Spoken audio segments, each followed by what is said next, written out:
I'm involved with the Namibian Association of Offshore and Oil and Gas Service Providers. My focus is more on the regulatory compliance, and we've heard from Halliburton also the importance of compliance. And it is important to update our laws, it is important that we move forward.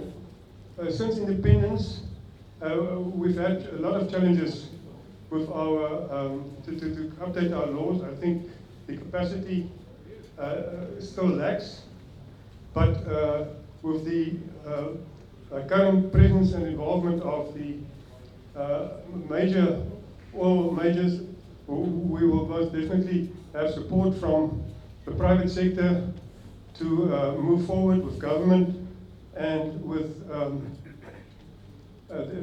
to make it happen.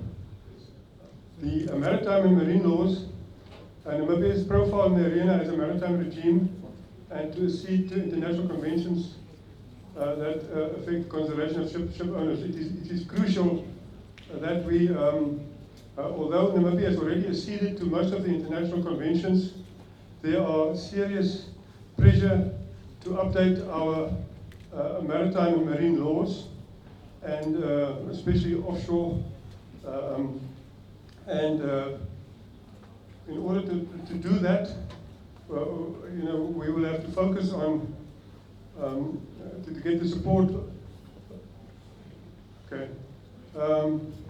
Just briefly, the maritime law is part of the municipal law of the country, and that includes marine insurance, carriage of goods, registration of ships, qualifications, flag and state flag, port control, liens, ship mortgages, jurisdiction, and it's part of the public international law of the sea.